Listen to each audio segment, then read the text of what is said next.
Di dalam video ini kita akan membahas mengenai kolam biovlog belajar kita yang sudah waktunya untuk panen dengan menggunakan aerator rumahan tentunya selama masa pemeliharaannya ya.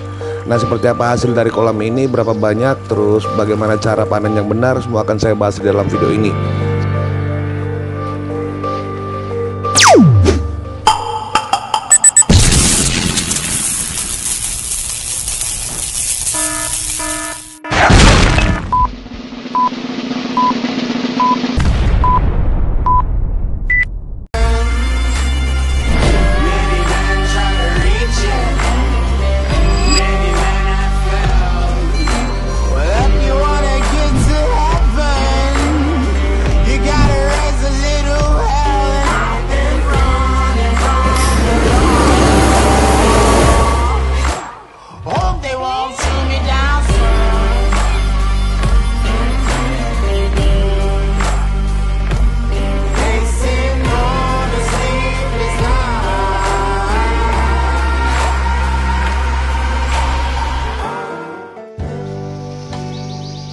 Halo kawan-kawan, coba kembali di channel Vlog Bang Gulo, channel yang membahas segala sesuatu tentang budidaya ikan nila ya. Dan ini merupakan lanjutan dari video series kita, tepatnya video ke-9 ya, tentang panen ya, panen ikan nila di kolam biovlog belajar kita. Saya jelaskan kembali ya tentang spesifikasi kolam biovlog kita ini ya. Kolam beton dengan ukuran 3x8 meter, ketinggian airnya kurang lebih sekitar 0,8 meter. Ini kita tebar dengan ikan nila size-nya 4 inci, 3 inci juga ada sih sebenarnya ya, 345 lah kita bilang ya. Dan jumlahnya itu sebesar 2.300 ekor. Kalau dihitung-hitung itu kurang lebih sekitar 120 ekor per meter kubik. Mesin oksigen yang kita gunakan itu menggunakan mesin aerator rumahan yang bermerek Amara HB100 ya, kekuatannya 140 liter per menit. Saya buatnya itu 2 unit. Yang itu dia ya.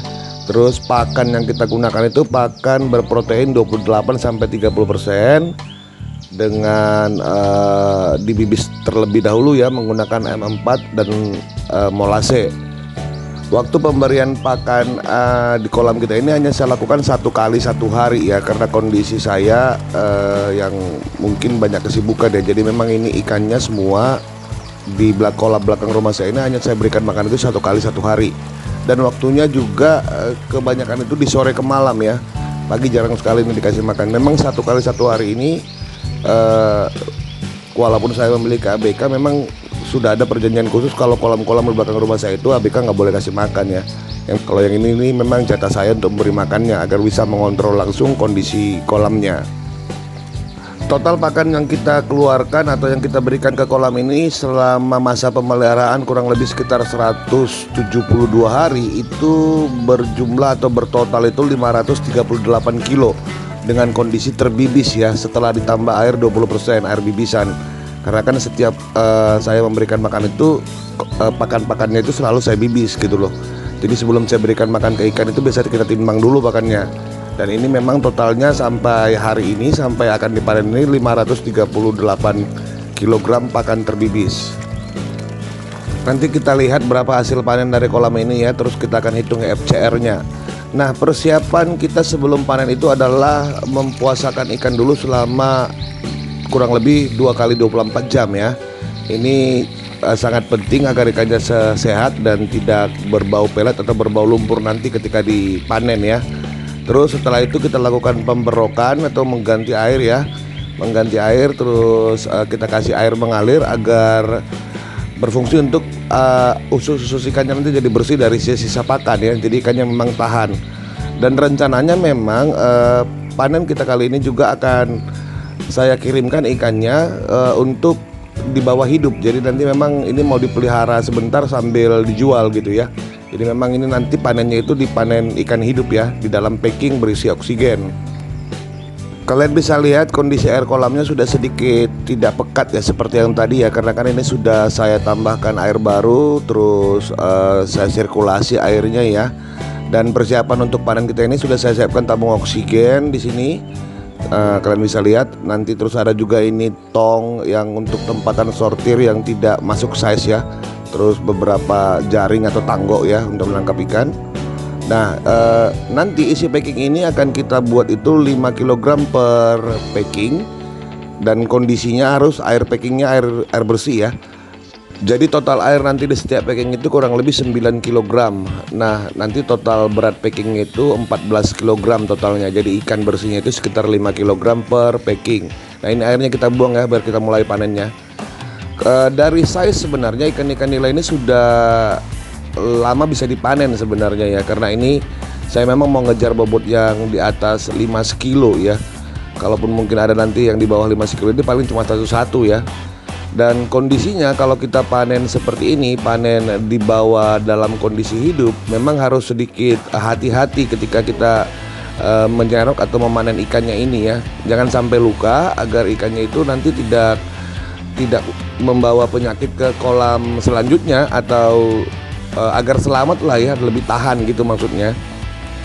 Nah, seperti yang kalian lihat, kita juga melakukan penimbangan itu di dalam kolam. Ini maksudnya itu supaya tidak terlalu jauh diangkat ikannya ya. Jadi memang langsung ditimbang di sini menggunakan ember, terus dia itu langsung dimasukkan ke dalam packing seperti yang kalian lihat. Dan packingnya ketika dimasukin itu, sebagai tips buat kalian yang mau panen ya, itu kita gunakan kain karung ya, karung bekas pakan ya, dia ditarik yang sudah seperti sarung ya. Itu fungsinya agar sisi-sisi ikan nila dewasa ini tidak melukai atau tidak membuat packingan jadi bocor, karena kan kalau bocor packingannya nanti ikannya mati sampai lokasi. Nah, ini hasil panen kita besar-besar ya. Coba diambillah ikan yang besar dulu, satu dilihat dulu. Satu aja bang, yang cari yang agak besar. Nah, nih lumayan ya, ikannya sudah sekitar 300 sampai 400 gram nih ikannya, dan kelihatan sehat-sehat semuanya. Nah, saya juga mau sampaikan bahwa selama masa pemeliharaan di kolam biovlog ini, saya selalu itu kan melakukan timbang bobot ya, rata-rata itu sekitar 2 minggu sekali ya, untuk menyesuaikan kondisi atau untuk menyesuaikan porsi pakan di dalam kolam. Nah, memang yang saya lihat hasilnya itu dari setiap saya sampel itu, ikan di kolam biovlog kita ini memang cenderung lebih berbobot ya. Nampaknya sedikit kecil, tapi memang ukurannya itu beratnya luar biasa gitu. Makanya saya yakin memang hasil panen kali ini juga akan melimpah, karena kondisinya nipu ikannya ya. Nampak kelihatan kecil tapi berat ini ikannya.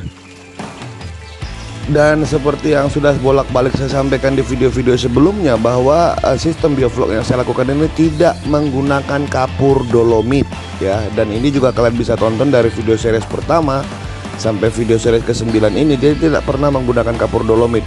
Dan seluruh kolam biovlog saya, baik itu kolam belajar atau kolam saya sendiri yang ada di beberapa tempat, itu semuanya tidak menggunakan kapur dolomit. Jadi memang satu yang harus dibilang ya, kalau itu tidak sistem biovlog ya, katanya kalau kapur dolomit nggak ada, nggak sistem biovlog ya, terserah lah ya. Tapi penting intinya saya menyampaikan apa adanya buat kalian, bahwa saya tidak menggunakan kapur dolomit. Ini saya juga dari awalnya sampai saat ini punya beberapa kolam itu tanpa menggunakan kapur dolomit. Karena saya cenderung suka ya, atau lebih gampang menurut saya itu mengurusnya itu di pH rendah ya. Dan jarang sekali kolam biovlog saya ini ber-pH tinggi ya. Kalau dia pH-nya di 8 itu jarang sekali ya. Ini rata-rata pH-nya antara 5,8 sampai 6,3-an lah ya. Kalau misalnya sudah sangat rendah, saya kasih garam, terus saya buang kotoran sedikit, saya puasakan ikannya, terus saya kasih probiotik, mudah-mudahan pH-nya sudah kembali normal. Sedikit tips buat kalian ya, kalau misalnya teman-teman mau panen ikannya itu diambil hidup seperti yang saya lakukan ini, itu lebih baik kalau kalian itu melakukannya dari sore ke malam hari ya, jangan di waktu pagi, karena siangnya nanti ikannya malah kepanasan, terus bisa mati dan tidak selamat sampai ke tempat tujuan. Jadi memang harus dilakukan itu di sore hari ya. Seperti saya ini juga memulainya itu dari jam 3 sore. Nah, jadi cuacanya lebih bersahabat begitu. Terus jika misalnya hasil panen ini akan kita bawa ke kota lain yang berjarak kurang lebih sekitar 2 jam, maka sebaiknya tambahkan es batu atau es kristal ke dalam packingan supaya air di dalam packingan ini tetap bersuhu rendah, terus tidak terlalu panas, dan ini lebih membantu ikannya sehat ya sampai ke tujuannya.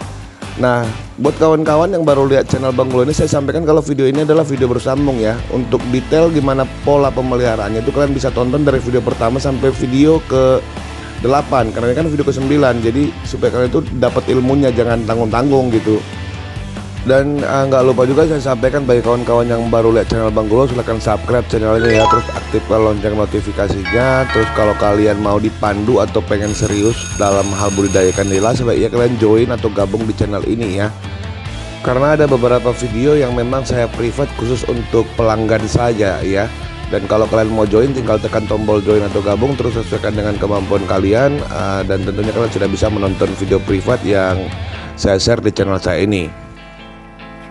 Baiklah, kita lanjutkan ya ke melihat panen kita ini. Nah, setelah agak sedikit lepas maghrib ya, istirahat, saya masuk dulu ke dalam kolam ini untuk melihat langsung dari dekat timbangannya ya. Jadi saya bisa tunjukin ke kalian berapa total kilogram per packing itu ya secara langsung. Nah, ini kita lihat dulu ikannya ya, kalian bisa lihat. Ini bobotnya berbobot, ikannya berdaging. Jadi memang size-nya kecil tapi timbangannya berat. Dan ikan-ikan ini sudah kita pelihara seperti saya katakan tadi 172 hari ya. Nah, sekarang saya tunjukkan ikan yang ada di dalam ember. Apa yang dilakukan di dalam ember ini ya. Ember ini memang diisi dengan air bersih ya.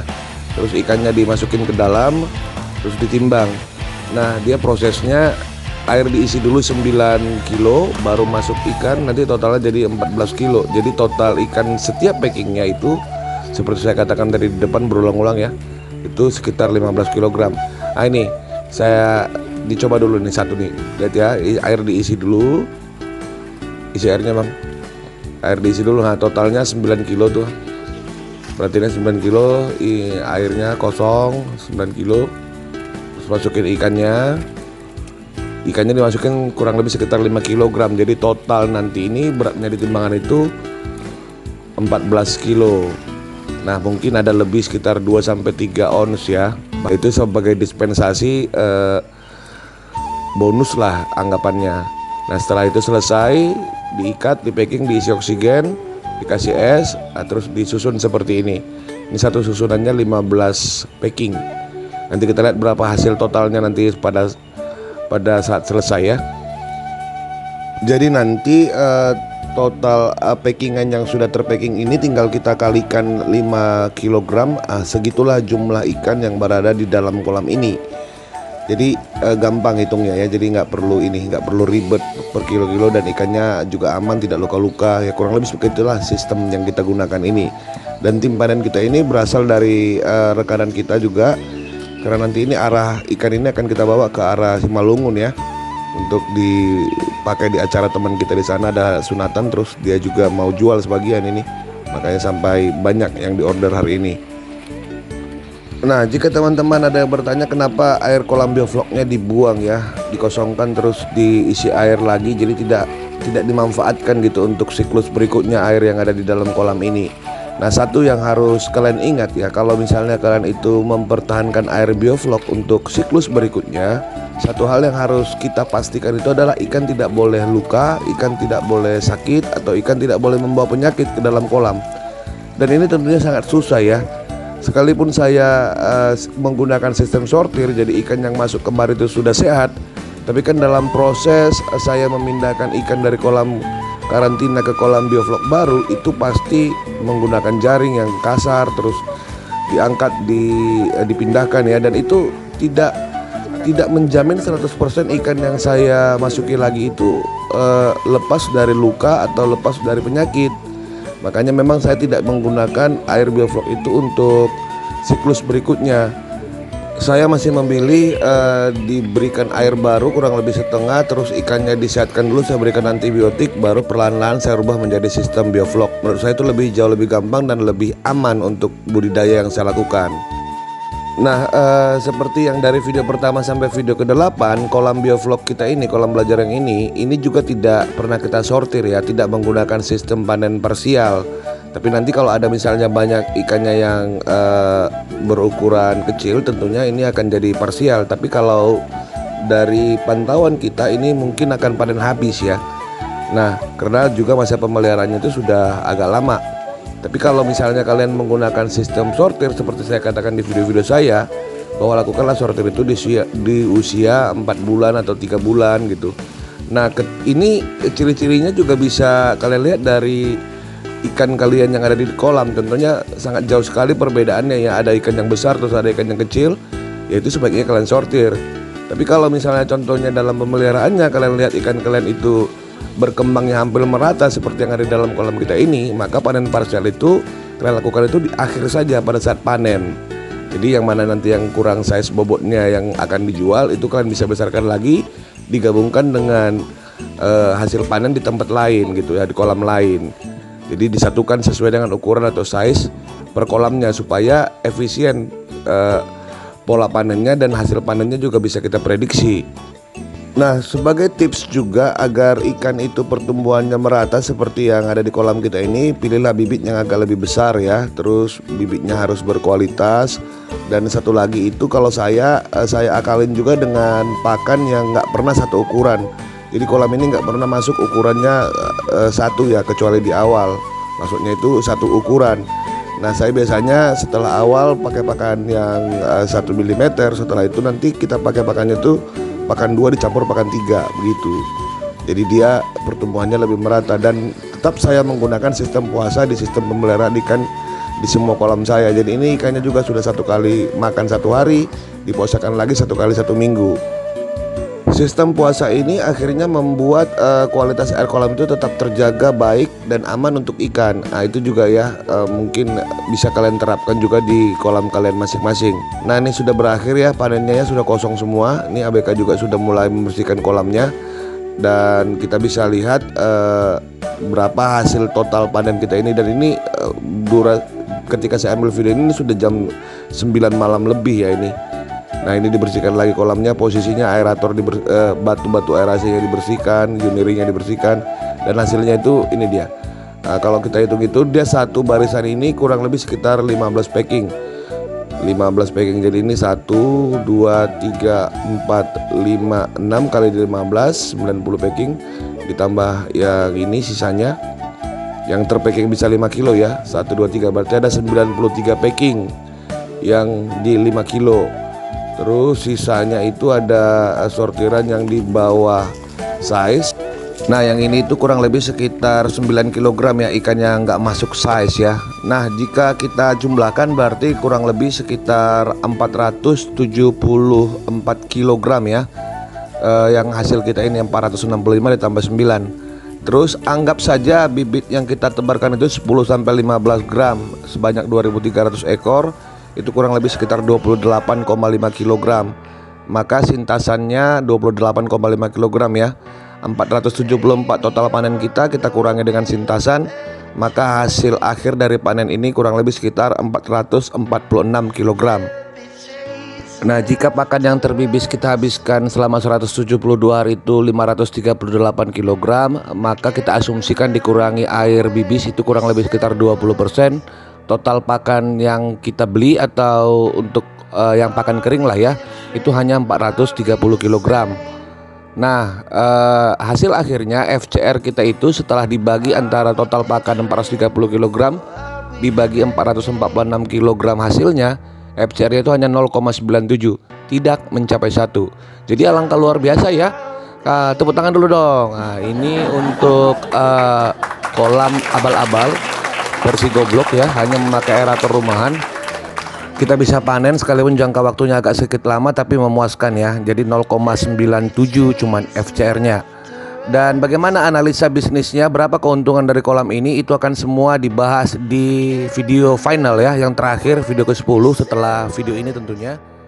Jadi jangan lupa aktifkan notifikasi kalian ya, supaya kalian mengetahui lanjutan cerita dari video kita ini ya. Berapa keuntungan kita, apakah rugi, apakah untung dengan 172 hari dengan FCR 0,97. Baiklah kawan-kawan, hanya itu yang bisa saya sampaikan di video kita kali ini ya. Tetap semangat dan jangan lupa berdoa juga ya sambil berusaha ya. Saya Bang Gulo beserta Kanila yang hadir dalam video ini mohon undur dulu. Sampai jumpa di video selanjutnya. Bye-bye. Secret zone. I've got some secret